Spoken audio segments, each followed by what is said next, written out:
Welcome back, everyone, to the channel. Today, we're going to be talking about understanding the federal acquisition regulation, guidelines for the federal procurement processes, and procedures. Before we jump into this presentation, I want you to think about these two questions. Have you ever wondered how government contracts are awarded, or what separates winning bids from those that get rejected? All right, let's get real for a second. Government contracts are a gold mine for businesses. But if you don't know the rules, you won't even make it past the starting line. But this is where the FAR comes in. It's in an official rule book for federal contracts.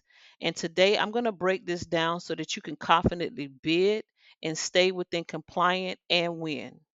Now, let's get into this. The federal acquisition regulation is just more than a bunch of rules. It's about the foundation of federal procurement. Think of this as a rule book that governs every dollar spent by the U.S. government on products and services.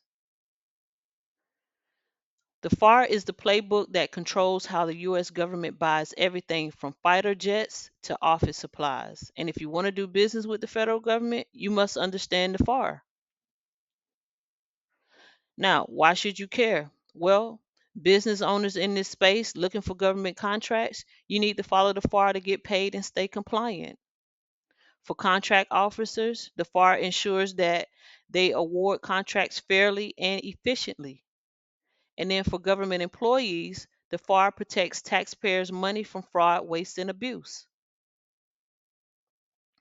Quick fact for you: the FAR was created in 1984 to unify procurement rules. It applies to all federal executive agencies, and the U.S. government spends over 600 billion and counting dollars a year on contracts.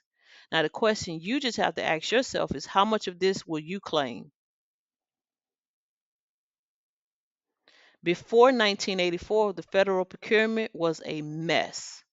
Different agencies had conflicting rules, which led to fraud and inefficiencies, and it wasted taxpayer dollars.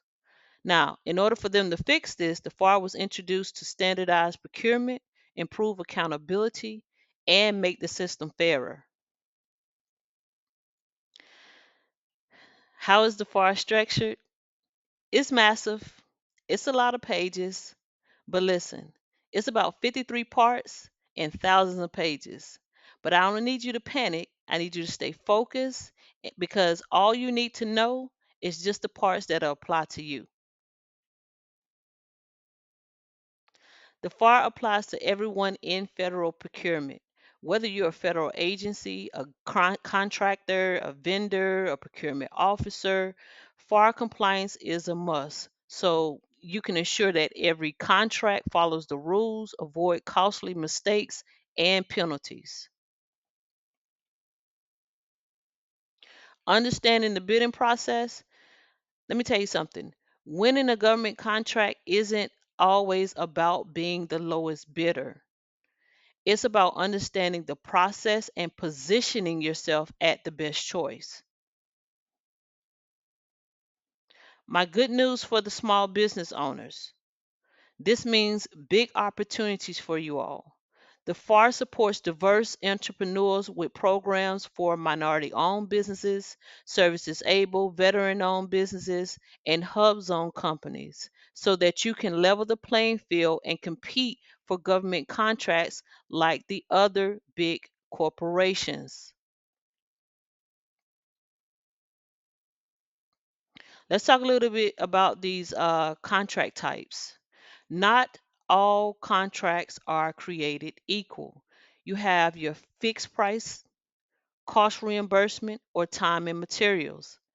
Now, understanding these options help you choose the best fit so you can manage risk, cost, and profitability. Examples of these FAR applications: the FAR isn't just about rules, it's about results. From bidding to compliance audits, it keeps contracts on track so that you can operate with confidence, knowing that every decision follows federal standards. Not all government contracts are the same. A few of the known mistakes are missed deadlines. Pay attention to when the offer is due.